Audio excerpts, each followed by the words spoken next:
નમસ્કાર દર્શક મિત્રો, સ્વાગત છે આપનું ક્રાંતિ માર્ગમાં ને આજે આપણી પાસે જોડાઈ ચૂક્યા છે ગોંડલથી પાટીદાર સમાજના આગેવાન રાજુભાઈ સખિયાજી. રાજુભાઈ, સ્વાગત છે આપનું ક્રાંતિ માર્ગમાં. જી બેન, નમસ્કાર. જી રાજુભાઈ, જે રીતે ગઈકાલે ખૂબ જ ચર્ચાસ્પદ મુદ્દો ગોંડલમાં જોવા મળ્યો, જેમાં જે આમ આદમી પાર્ટીના નેતા અને પાટીદાર સમાજના આગેવાન જિગીશાબેન પટેલ ઉપર હુમલો થયો, શું કહેવું છે આપણું આ મુદ્દે? બિલકુલ બેન, સૌથી પહેલા તો એ દુઃખની વાત છે કે કોઈ મહિલા ઉપર હિંસક હુમલો રાજકીય ઈશારે થાય. દુઃખની વાત છે અને ખરેખર અમારા ગોંડલમાં તો અવારનવાર આવું બનતું હોય છે, પણ આ પહેલી વખત કોઈ રાજકીય મહિલા ઉપર આ રીતનો જીવલેણ હુમલો થયો હોય એવો બનાવ બન્યો છે. અને હુમલા પાછળનું કારણ સ્પષ્ટ રાજકીય છે.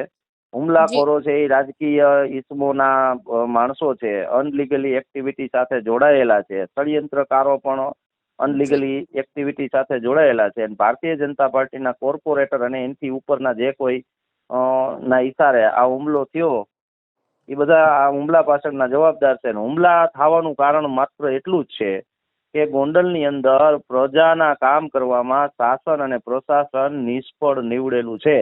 પંચાયતથી લઈને પાર્લામેન્ટ સુધીની ભારતીય જનતા પાર્ટીની સત્તા હોય અને લોકોના પ્રશ્નોને વાચા ન અપાણી હોય, એટલે જિગીશાબેન એક એક્ટિવિટી કરતા હોય કે ભાઈ જે જગ્યાએ એના બેઝિકલ પ્રશ્નો છે, જે બુનિયાદી બાબતો છે, એને ઉજાગર કરવા માટે લોકો તેને બોલાવતા હોય, ત્યાં જતા હોય સોશિયલ મીડિયા અને શાસનને અને પ્રશાસનને ટકોર કરીને બેન યોગ્ય થાય એવું પ્રયાસો કરતા હોય છે. પણ આ કદાચ આવું કરવાથી જે સત્તાધારી છે એની ખુરશીના પાયા ડગમગતા હોય, એટલે એને આવું હીન કૃત્ય કરવું પડેલું છે. પણ આ દુઃખનીય છે અને નિંદનીય પણ છે.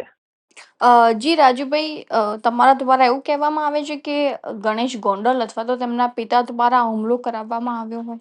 બિલકુલ, ગોંડલની અંદર જે અનલીગલી એક્ટિવિટી કરવા વાળા હોય તે બધા તેના સાગરીતો છે. એના જ ઈશારે જયરાજસિંહ અને એના દીકરા ગણેશના ઈશારે જ આ તાલુકાની અંદર ગેરકાનૂની ધંધા ચાલે છે.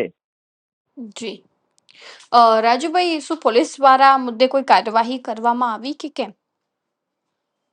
બિલકુલ, પોલીસ હુમલા બાબતે FIR નોંધશે એવા આખા જે પુરાવા છે, મીડિયા ઇલેક્ટ્રોનિક પુરાવા, એના કારણે પોલીસને નોંધવો પડશે. પણ પોલીસ આ ગુનાની તપાસમાં જડ મૂળ સુધી જશે નહીં, કારણ કે સ્થાનિક પોલીસની હેસિયત નથી કે આ ગુનાની જડ મૂળ સુધી, ષડયંત્ર જ્યાંથી રચાણું ત્યાં સુધી જવાની હિંમતો રાખી શકે. જી હા, એટલે પોલીસ દ્વારા પણ કોઈ કાર્યવાહી નહીં કરવામાં આવે? બિલકુલ, ફોર્માલિટી FIR નોંધવામાં આવશે. શારીરિક જે હિંસા થઈ, હિંસા બાબતની એથી વિશેષ કાંઈ અપેક્ષા ન રાખવી કોઈએ. ષડયંત્ર જેને રચ્યું છે એ ષડયંત્રકારોના મૂળ સુધી પહોંચવા માટે પોલીસની સત્તા અહીંયા નથી. જી રાજુભાઈ, ધન્યવાદ આપનો માહિતી આપવા બદલ.